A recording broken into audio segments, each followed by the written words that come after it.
Hello dear students, conflict പെർസ്പെക്റ്റീവിലെ ഒരു പ്രധാനപ്പെട്ട തിയറിസ്റ്റാണ് George Simmel. Today we are going to discuss George Simmel. George Simmel എന്ന് പറയുന്നത് ഒരു കോൺഫ്ലിക്റ്റ് പെർസ്പെക്റ്റീവിൻ്റെ വക്താവാണ്. അദ്ദേഹം ഫിലോസഫിയും അതുപോലെ തന്നെ സൈക്കോളജിയുമാണ് പഠിച്ചത്.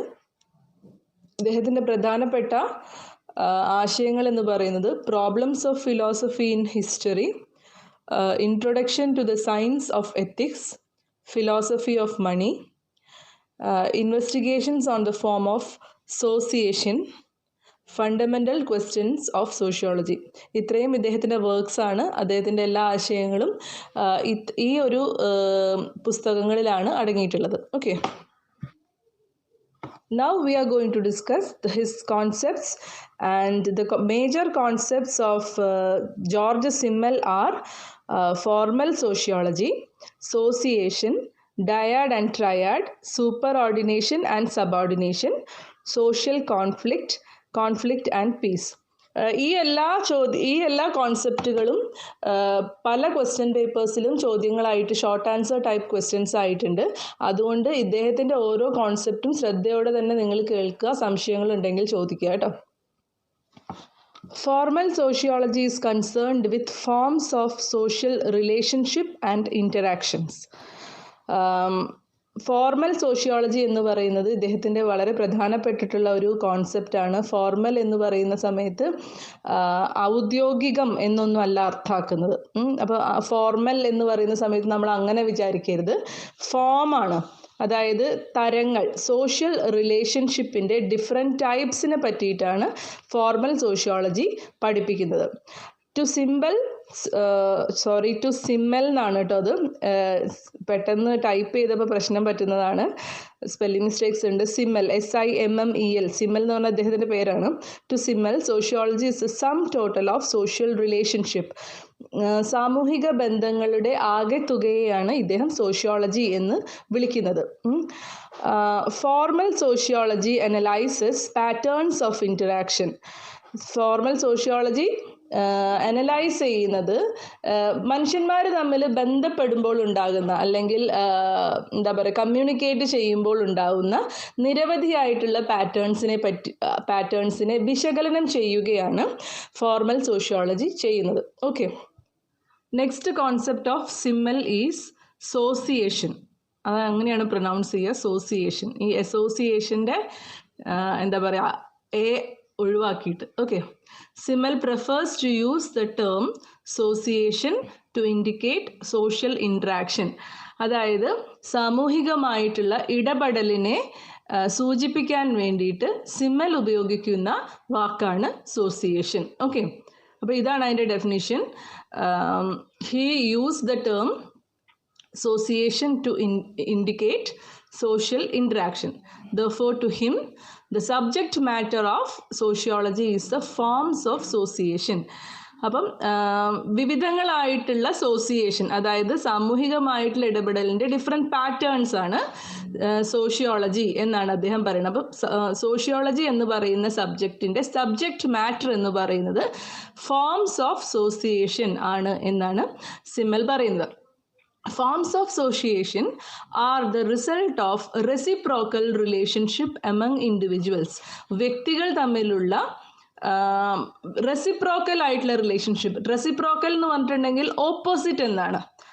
അതായത് കോൺഫ്ലിക്റ്റ് ആണല്ലോ ഇദ്ദേഹം പറയുന്നത്. അപ്പം കൂടിച്ചേരുന്ന റിലേഷൻഷിപ്പ് തന്നെ ആകണമെന്നില്ല, ഒപ്പോസിങ് ആയിട്ടുള്ള റിലേഷൻഷിപ്പ്. ഈ പുരുഷൻ സ്ത്രീ എന്ന് പറയുന്നത് ഒപ്പോസിറ്റ് ആയിട്ടുള്ള റിലേഷൻഷിപ്പാണ്.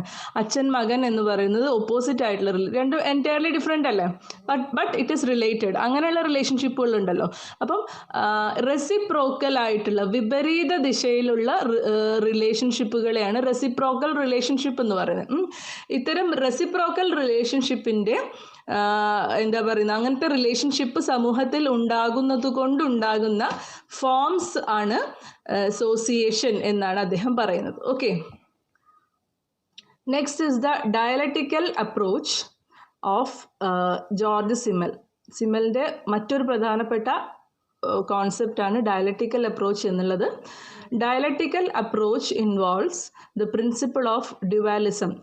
ഡയലക്റ്റിക്കൽ എന്ന് പറഞ്ഞ വാക്കിൻ്റെ അർത്ഥം വൈരുദ്ധ്യാത്മകത എന്നാണ്. വൈരുദ്ധ്യം, വിരുദ്ധങ്ങളായിട്ടുള്ള അഭിപ്രായങ്ങൾ, വിരുദ്ധങ്ങളായിട്ടുള്ള ഐഡിയോളജീസ്, ഇത്തരം കാര്യങ്ങളെയൊക്കെയാണ് വൈരുദ്ധ്യം എന്ന് പറയുന്നത്. അപ്പം ഇതിൻ്റെ പ്രിൻസിപ്പിൾ എന്ന് പറയുന്നത് ഡ്യുവലിസം എന്നാണ്. എന്താ പറയുന്നത്, രണ്ടഭിപ്രായം നമ്മൾ പറയില്ലേ, രണ്ടെണ്ണം. ഡ്യുവൽ എന്ന് പറയുമ്പോൾ ടു എന്നാണ് അർത്ഥം. നിങ്ങൾ ഡ്യുവൽ സിം ഫോണിനെ പറ്റിയിട്ടൊക്കെ കേട്ടിട്ടില്ലേ? ഡ്യുവൽ എന്ന് പറഞ്ഞിട്ടുണ്ടെങ്കിൽ ടു എന്നാണ് അർത്ഥം, ഇരട്ട. അപ്പം ദ്വന്ദ്മായിട്ടുള്ള കാര്യങ്ങൾ, സമൂഹത്തിൽ രണ്ടഭിപ്രായം, എന്താ പറയുന്നത്, രണ്ട് ആക്ഷൻ, രണ്ട് രാഷ്ട്രീയം, അങ്ങനെയുള്ള രീതിയിൽ ഒന്നിലധികം അല്ലെങ്കിൽ രണ്ട്, ഇത്തരം ഇരട്ട നയങ്ങളിൽ നിന്നാണ് ഡയലക്റ്റിക്കൽ എന്ന് പറയുന്ന പ്രിൻസിപ്പിൾ ഇവോൾവ് ചെയ്തു വരുന്നത്. According to this principle everywhere there exist diametrically opposite elements. അതായത് പരസ്പരം വൈരുദ്ധ്യം പ്രകടിപ്പിക്കുന്ന ഘടകങ്ങളാണ് സൊസൈറ്റിയിൽ എവിടെ നോക്കിയാലും കാണാൻ പറ്റുന്നത് എന്നാണ് ജോർജ് സിമ്മൽ പറയുന്നത്. In social relationship this dualism becomes evident.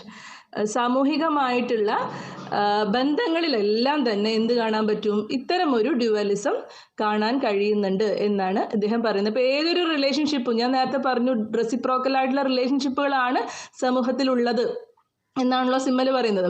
അപ്പോൾ അതുകൊണ്ട് തന്നെ ഈ വൈരുദ്ധ്യാത്മകത എവിടെ വേണമെങ്കിലും എവിഡൻ്റ് ആയിട്ട് കാണാം, ദൃശ്യമാണ് എന്നൊക്കെയാണ് അദ്ദേഹം പറയുന്നത്.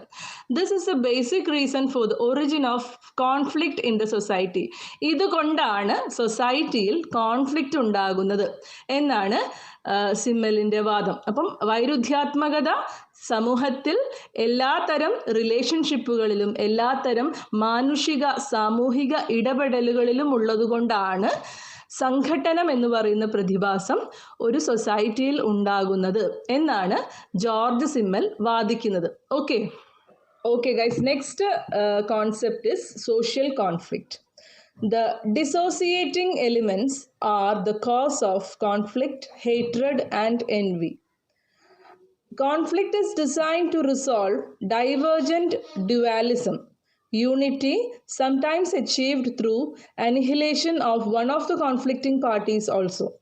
ഇപ്പം കോൺഫ്ലിക്റ്റ് എന്ന് പറയുന്നത് എല്ലാ സമയത്തും കോൺഫ്ലിക്റ്റ് നെഗറ്റീവായിട്ടുള്ളൊരു റിസൾട്ട് തരുന്ന ഒരു കാര്യമാകണമെന്നില്ല എന്നാണ് സോഷ്യൽ കോൺഫ്ലിക്റ്റിലൂടെ സിമ്മൽ വാദിക്കുന്നത്. സിമ്മൽ പറയുന്നത് ഡിസോസിയേറ്റിംഗ് ആയിട്ടുള്ള, പരസ്പരം വൈരുദ്ധ്യാത്മകത പ്രകടിപ്പിക്കുന്ന, അസോസിയേറ്റ് ചെയ്യാത്ത ഘടകങ്ങളാണ് കോൺഫ്ലിക്റ്റിന് കാരണമാകുന്നത്. കോൺഫ്ലിക്റ്റിന് മാത്രമല്ല, വെറുപ്പിനും വിരോധത്തിനും, എൻവി എന്ന് പറഞ്ഞിട്ടുണ്ടെങ്കിൽ ശത്രുതയാണ്. അപ്പോൾ ശത്രുതയ്ക്കൊക്കെ കാരണമാകുന്നത് വൈരുദ്ധ്യാത്മകതകളാണ്. അപ്പം ഇത്തരം വൈരുദ്ധ്യാത്മകതകൾ ഉണ്ടാകുന്ന സമയത്ത് ചില സമയത്ത് എന്തുണ്ടാവും, യൂണിറ്റിയും ഉണ്ടാകാറുണ്ട് എന്നാണ് പറയുന്നത്. എങ്ങനെയാണെന്ന് നോക്കാം. അതായത് ഇപ്പം ഇന്ത്യയിൽ വിവിധങ്ങളായിട്ടുള്ള പൊളിറ്റിക്കൽ പാർട്ടീസ് ഉണ്ട്, ഇത്രയും കാലവും ഉണ്ടായിരുന്നു. പലപ്പോഴും അവർ തമ്മിൽ സംഘടനത്തിലേക്ക് എത്താറുണ്ട്. എപ്പോഴും ഐഡിയോളജിക്കലി ഭയങ്കരമായിട്ടുള്ള വിരുദ്ധതയാണ്. സ്വഭാവത്തിലും പ്രവൃത്തിയിലും ഒന്നും എന്താ പറയുക, എല്ലാവരും ഒരുപോലെയൊക്കെ തന്നെയാണ് നമുക്ക് ഫീൽ ചെയ്യാറ്. ഒരു പാർട്ടി കയറുന്ന സമയത്ത് അവരുടേതായിട്ടുള്ള കാര്യങ്ങൾ ചെയ്യുന്നു, മറ്റൊരു പാർട്ടി കയറുന്ന സമയത്ത് ഓഫ് കോഴ്സ് അവിടെയും അഴിമതി എന്ന് പറയുന്നത് ഇന്ത്യയെ സംബന്ധിച്ചിടത്തോളം ഏത് പാർട്ടി കയറിയാലും ഉണ്ട് എന്നുള്ളതാണ് നമ്മുടെ എക്സ്പീരിയൻസ്. ഇനി അറിയില്ല. അപ്പം അത് വിട്ട് നിങ്ങൾ ചിന്തിക്കുക, ഐഡിയോളജിയെ മാത്രം ഡിപ്പെൻഡ് ചെയ്തുകൊണ്ട് ചിന്തിക്കുക. നമ്മൾ അല്ലാണ്ട് പ്രാക്ടിക്കലായിട്ട് ഇങ്ങനെയൊക്കെയാണ് നടക്കുന്നതെന്ന് തലയിൽ കയറ്റി കഴിഞ്ഞിട്ടുണ്ടെങ്കിൽ ഈ ഒരു കാര്യം മനസ്സിലാവില്ല. പകരം നിങ്ങൾ മനസ്സിലാക്കേണ്ടത് ഐഡിയോളജിയെ പറ്റിയിട്ടാണ്. വിവിധങ്ങളായിട്ടുള്ള, നിങ്ങൾ പൊളിറ്റിക്കൽ സയൻസിൽ പഠിച്ചിട്ടുണ്ട്, ഒരുപാട് type of political parties are present in India. അപ്പം ഇത്രയും പൊളിറ്റിക്കൽ പാർട്ടീസ് ഉണ്ടെങ്കിലും ഇവരുടെ എന്തിൽ വൈരുദ്ധ്യങ്ങൾ, ഇവരുടെ ഐഡിയോളജീസിൽ വൈരുദ്ധ്യങ്ങൾ ഉണ്ടെങ്കിൽ പോലും പൊതുവായിട്ടുള്ളൊരു ശത്രു നമ്മെ ആക്രമിക്കാൻ വരുന്ന സമയത്ത്, അതായത് ഇപ്പം ചൈനയോ പാകിസ്ഥാനോ ഒക്കെ നമ്മളോട് യുദ്ധം പ്രഖ്യാപിക്കുന്ന സമയത്ത് നമ്മൾ എന്താവാറുണ്ട്, യൂണിഫൈഡ് ആവാറുണ്ട്. അപ്പം കോൺഫ്ലിക്റ്റ് ആണ് അവിടെ നടക്കുന്നതല്ലോ. ചൈനയ്ക്കും ഇന്ത്യക്കും ഇടയിൽ ഉണ്ടാവുന്നത് എന്താണ്? That is a conflict. അപ്പം even though there is a conflict which is prominent between two great countries, there is resultant unity happening within the country. അപ്പോൾ ചൈനക്കാരുടെ ഇടയിലും യൂണിറ്റി ഉണ്ടാവുന്നുണ്ട്, ഇന്ത്യക്കാരുടെ ഇടയിലും തമ്മിലുള്ള യൂണിറ്റി ഉണ്ടാവുന്നുണ്ട്. ഒരു പൊതുശത്രു വരുന്ന സമയത്ത് പൊതുശത്രുവുമായിട്ട് സംഘട്ടനത്തിൽ ഏർപ്പെടുന്ന സമയത്ത് അവിടെ എന്തുണ്ടാവുന്നുണ്ട്, ഒരു യൂണിറ്റി, ഒരു കോൺഫ്ലിക്റ്റ് യൂണിറ്റിയിലേക്ക് നയിക്കുന്ന ഒരു കാഴ്ചയാണ് നമുക്ക് കാണാൻ കഴിയുന്നത്. ഓക്കെ, അപ്പം പൊതുശത്രുവിനെ ഒഴിവാക്കുന്ന ഒരു പ്രക്രിയയിലേക്ക് നയിക്കാൻ വേണ്ടിയിട്ട് യൂണിറ്റി എന്ന് പറയുന്ന ഒരു ഭാവം കൈവരാൻ ഒരു കോൺഫ്ലിക്റ്റ് കാരണമാകുന്നുണ്ട്. പ്രളയം, കൊറോണ, വേറെ എന്തെങ്കിലും എപ്പിഡമിക്സ്, ഇതൊക്കെ വരുന്നത് ഒരു പൊതുശത്രുവാണ് വരുന്നത് അല്ലേ, ശത്രുവിൻ്റെ പേരിലാണ്. അപ്പോൾ ദർ ഇസ് എ കോൺഫ്ലിക്റ്റ്. അപ്പം ഈ ഒരു കോൺഫ്ലിക്റ്റ് ഉണ്ടാകുന്ന സമയത്ത് നമ്മളെല്ലാവരും ഒന്നാവാറുണ്ട്. That is the reason for unity happening due to conflict. So ഇത്തരം കോൺഫ്ലിക്റ്റിനെ എന്ത് വിളിക്കാം, സോഷ്യൽ കോൺഫ്ലിക്റ്റ് എന്ന് വിളിക്കാമെന്നാണ് സിമ്മൽ പറയുന്നത്. Conflict is design to resolve divergent dualism. അപ്പം അതുവരെ നിലനിന്നിരുന്ന വൈരുദ്ധ്യാത്മകത പരിഹരിക്കാൻ കാരണമാകുന്നത് എന്താണ്?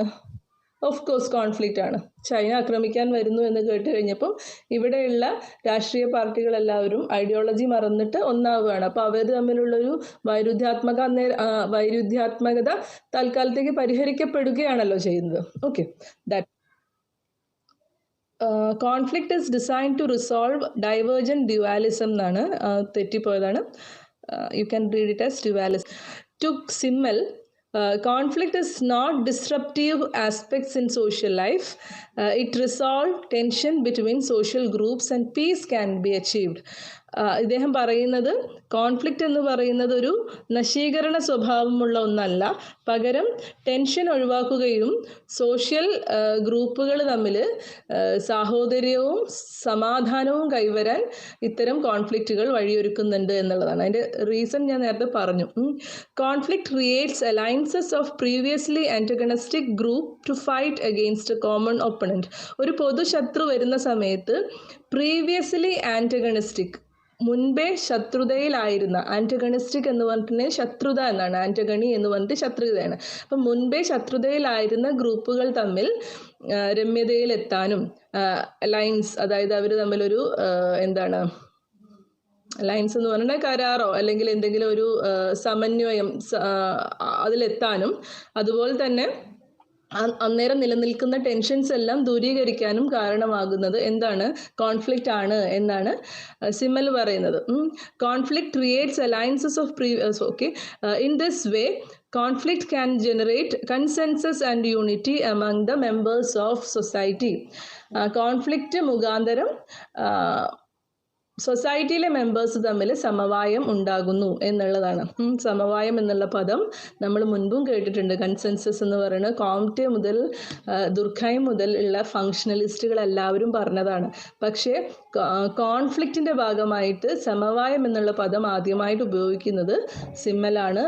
ഈ ഒരു ക്വസ്റ്റ്യൻ നെറ്റിന് ചോദിച്ചൊരു ക്വസ്റ്റ്യൻ ആണ്. അപ്പം നോട്ട് ചെയ്യുക, കൺസെൻസസ് ഓഫ് കോൺഫ്ലിക്റ്റ് എന്നുള്ള കോൺസെപ്റ്റ് കൊണ്ടുവന്നിട്ടുള്ളത് സിമ്മലാണ്. Okay, so hereby we are winding up our session here and we shall meet in the next video. Thank you for watching.